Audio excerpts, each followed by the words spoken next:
Peace, all peace. So in 2022 and moving forward, it's great to have had so many technological advancements up until this point. Wonderful inventions and ideas and creations that many generations before us didn't get to enjoy. From something as simple as our parents and grandparents had to send letters physically through the mail that would sometimes take weeks, months to get back to them. Whereas in today's day and age, we can send a simple email and get a reply back within minutes, hours, or within the day. Extending through to more complex and more intricate innovations, such as transportation and logistics improvements, as well as the advent of the internet.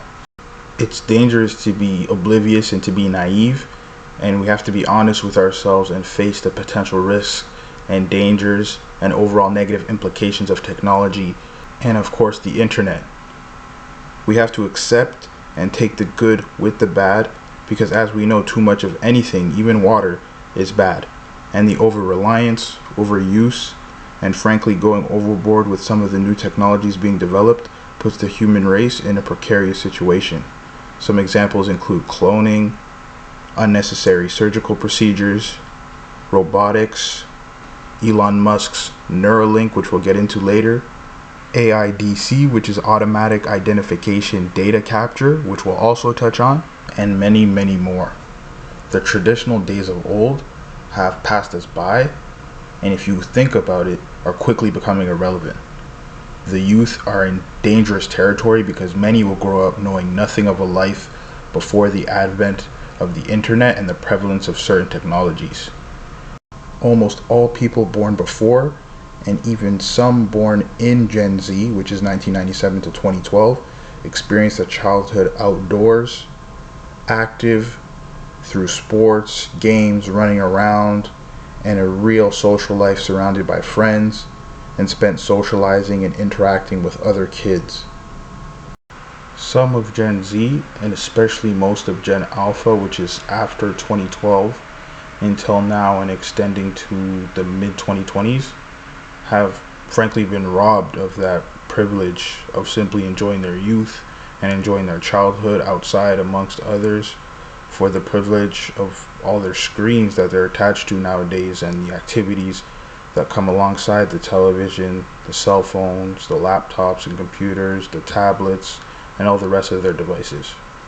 In today's day and age, a dangerous combination of technology, the internet, and social media have essentially replaced the conventional or traditional sense of a social life and are corrupting all people, but especially young people and the youth, considering young people are the most impressionable, the most vulnerable, the least experienced, and obviously the least headstrong and stuck in their ways. And how do young people use technology and the internet? Safe to say playing video games, maybe watching TV shows and movies. And that's very dangerous because art and entertainment in general plays a huge part on what goes on in reality.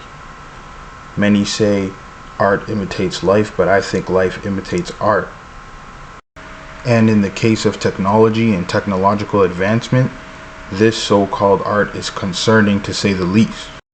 I'm sure you guys have already heard of some of these popular TV shows and movies revolving around technology and AIDC and BCI, which is what Neuralink falls under and was previously mentioned in the video.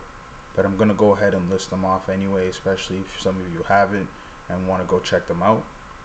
So we have the 1984 film The Terminator, starring Arnold Schwarzenegger. We also have the 2014 film Transcendence, starring Johnny Depp. This is a great one. The 1999 classic The Matrix, starring Keanu Reeves. This is my personal favorite and, in my opinion, the most important movie of all time. Obviously, I like the whole trilogy, or I guess now the 4 movies. And for me, Matrix 2 was definitely the best movie of the whole series, so in general, it's definitely a must-watch.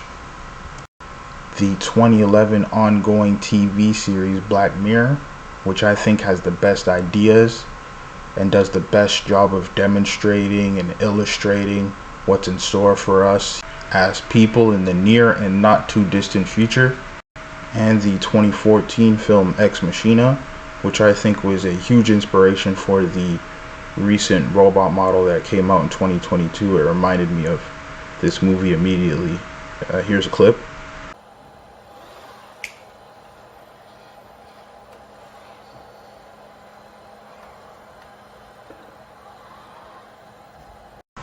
The robot in that clip shows just how much robotics has come over the years as far as movement and facial expression. And remember, I mentioned that life imitates art. And these TV shows and movies came out in the years 1984, 1999, 2011, and 2014. So imagine some of the technology that they have around today and moving forward. And that brings us to Elon Musk's infamous company and product, Neuralink. Now, Neuralink is essentially a BCI, a brain-computer interface, and what that can do is send electrical signals to dead or non-functional parts of the brain or brain tissue, and once those electrical signals are sent to the damaged areas of the brain, it can actually make repairs, and theoretically it can revive cognitive and sensory motor function. So again, in theory, it can help the blind to see, it can help the deaf to hear, it can help the paralyzed move, and so on. Elon Musk explains Neuralink and all this in great detail during his 2020 podcast interview with Joe Rogan. I suggest all of you go check that out. It is hands down the most important interview you can find on the internet today regarding this topic, this subject. For some cliff notes, Musk describes how the Neuralink device is about an inch in diameter and is installed right over the part of the brain where the damage actually is. You just take out a chunk of skull in that area and then implant the device specifically on the damaged part of the brain. And again, the device will send an electrical pulse or force or signals to that damaged area, and theoretically, as previously mentioned, can fix anything wrong with the brain.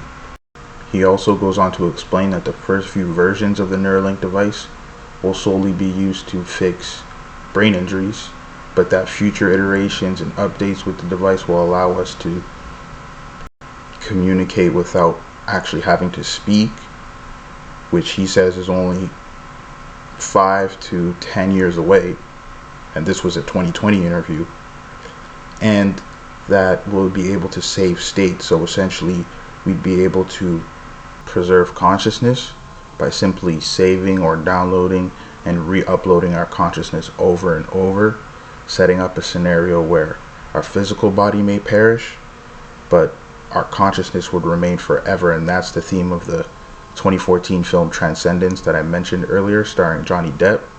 Musk also explains how future versions would be able to allow you to record moments in real time in your day-to-day life and be able to forever relive those moments and memories as vivid as the original time they happened, from not only a visual standpoint but also from a sensory perspective. So you'd be able to remember, to see, and to feel that moment and that memory as clearly as it first happened, because remember, this Neuralink device would be hooked to your brain, attached to your brain. So some crazy, really supernatural stuff going on in this tech space.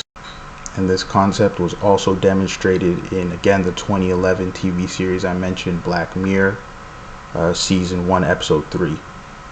Initially, it'll be looked at as miraculous with some of the cures they'll be making, but as I said before, we can't be naive, and we have to accept reality and take the good, but also understand the potential risks and dangers of the bad. They go hand in hand. People talk of the last days and the end times, but hypothetically speaking, if I had to bet what would do us in, what would do mankind in, it would be our own creation, technology. So make sure you guys do your own research and take these hints and clues in art and entertainment seriously, and stay safe. See you soon. Bless.